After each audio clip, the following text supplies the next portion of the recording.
जैसे कि सर्दियों का आगाज़ हो चुका है और गाजरें इतनी मज़ेदार सी मीठी-मीठी और लाल-लाल सी आई हुई हैं, तो उनका हलवा बनाना तो बनता ही है, सर्दियों की एक आम सौगात है।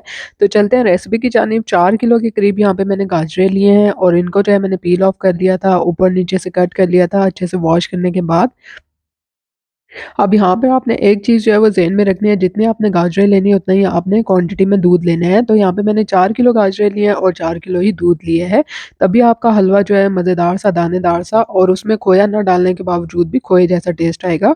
यहाँ पे एक मशीन है जिससे जो है मैं ईज़िली 15 से 20 मिनट में 4 किलो गाजरें जो है ना आराम से ग्रेट कर लूँगी। अगर तो आपके घर में अवेलेबल है ईज़िली आप उसमें कर सकते हैं, नहीं तो आप जो है वो हाथ वाले कद्दूकस से भी इसको अच्छे से ग्रेट कर सकते हैं।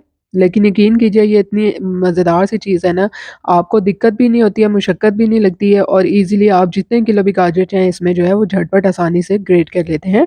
तो यहाँ पे जो है मैंने उसको असेंबल कर लिया था और जो है अब गाजरें जो हैं वो तेज़ी से इसमें अंदर जा रही हैं और इसके बाद जो है वो अच्छे से कद्दूकस होके बाहर निकल रही हैं। तो इस वीडियो और रेसिपी की मज़ेदार सी चीज़ जो है वो ये है, अगर आपके घर में ईज़िली अवेलेबल है, तो आप यकीन कीजिए आप हर हफ़्ते जो है वो गाजर का हलवा अपने घर में ज़रूर बनाएँगे। तो देखिए यहाँ पे 4 किलो गाजरें थी और अच्छे से जो है मैंने इनको कद्दूकस कर लिया है।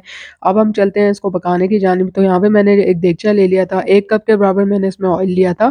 आप लोग चाहें तो अपनी मर्ज़ी के मुताबिक देसी घी डाल सकते हैं। तो यहाँ पे ऑयल डालने के बाद 3 से 4 दाने इलायची के डाले थे। अच्छा सा जो है इसको मैंने कड़कड़ा लिया था इलायची को। इसके बाद जो आपने कद्दूकस की हुई गाजरें थी वो इसमें ऐड कर देनी है। अब जो गाजरें होती हैं ना, वो बहुत सारा पानी छोड़ती हैं, तो पहले तो आपने इसका पानी जो है ना कंप्लीटली ड्राई करना है और फ्लेम आपने जो है मीडियम टू हाई रखना है और इसको साथ-साथ थोड़ी देर बाद आपने ना इस तरह से हिलाते रहना है ताकि ये जो है वो साइडों पे ना लगे या नीचे ना लगे। जब तक इसका पानी मुकम्मल तौर पर ड्राई नहीं हो जाएगा, आपने इन गाजरों को जो है वो पकाते रहना है। तो यहाँ पे क्वांटिटी भी मैटर करती है, तो अगर आप कम क्वांटिटी में बना रहे हैं तो झटपट आसानी से तैयार हो जाएगा हलवा। 4 किलो गाजरें लिए हैं तो थोड़ा टाइम टेकिंग तो होगी, क्योंकि ना तो मैं इसमें कंडेंस मिल्क ऐड कर रही हूँ, ना खोया, ना मावा, कोई ऐसी चीज़ ऐड नहीं करी जिससे झटपट आसानी से बन जाए। तो यहाँ पे पानी आप देख सकते हैं इसका अभी भी मौजूद है, तो पानी जो है मुकम्मल तौर पर हमने इसका ड्राई कर लिया है। यहाँ पे देखिए मैं आपको दिखा रही हूँ करीब से। अब जब इसका पानी जो है मुकम्मल तौर पर ड्राई हो गया है, तो इसके साथ ही हमने इसमें 4 किलो दूध जो बॉयल किया हुआ था, फुल क्रीम दूध था वो ऐड कर देना है हमने और दूध जो है वो आपका जो है फुल क्रीम होना चाहिए, यानी कि अच्छा मोटा मलाई वाला दूध होना चाहिए, तो मज़ेदार सा हलवा तैयार होता है। दूध डालने के बाद भी हमने इसको मीडियम फ्लेम पर पकाना है। अब दूध के डालने के बाद गाजर को हमने इस इतनी देर तो पकाना है इन दोनों चीज़ों को, तब तक के दूध जो है वो अच्छे से इसमें ड्राई ना हो जाए।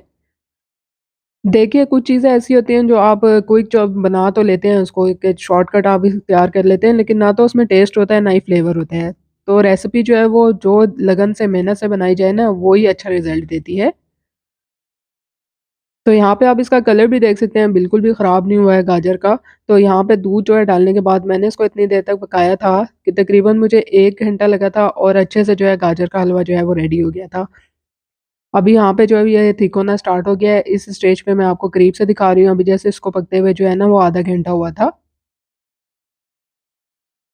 अब हमने क्या करना है, इसी स्टेज पे हमने जो है वो चीनी भी ऐड कर देनी है। चीनी जो है आपने अपने हिसाब से डालनी है, जितना मीठा आप पसंद करते हैं। तो मैंने इसमें जो है वो अपने हिसाब से चीनी जो है वो ऐड की थी। चीनी उतनी डालिएगा जितना कि मीठा आपको चाहिए हो। चीनी डालने के बाद भी ये ना पानी छोड़ता है, चीनी में पानी होता है, तो उसके बाद भी हमने इसको अच्छे से पकाना है और ड्राई कर लेना है। यहाँ पे देखिए दूध जो है बिल्कुल इसमें कम मिकदार में रह गया है। ये देखिए हल्के-हल्के से बबल्स आपको नज़र आ रहे हैं। अब मैं करीब से भी आपको दिखा रही हूँ। तो देखिए मज़ेदार सा गाजर का हलवा जो है वो रेडी हो चुका है, आप लोगों के सामने बनाया है, कलर बिल्कुल इसका ख़राब नहीं हुआ है और कोई इसमें मैंने ऐसी महँगी चीज़ ऐड नहीं की है कि जो आपको अलग से खरीदनी पड़े, सिर्फ़ आपको इसके लिए गाजर चाहिए होगी और दूध चाहिए होगा और बस। और फिर जो है आपने मज़ेदार सा गाजर का हलवा जो है वो रेडी कर लेना है। तो उम्मीद करती हूँ कि आपको आज की गाजर के हलवे की मज़ेदार और आसान सी तरकीब जो है पसंद आएगी। रेसिपी पसंद आई है तो इसको लाइक और शेयर करना बनता है, साथ-साथ चैनल को सब्सक्राइब कीजिए। थोड़ा-सा मैंने जो है वो डेसिकेटेड कोकोनट इसके ऊपर स्प्रिंकल कर दिया था, थोड़े से नट्स जो हैं वो गार्निश कर दिए थे। मैंने इसमें नट्स ऐड नहीं किए हैं, आप लोग चाहें तो इसको गाजर के हलवे को पकाते हुए भी नट्स ऐड कर सकते हैं।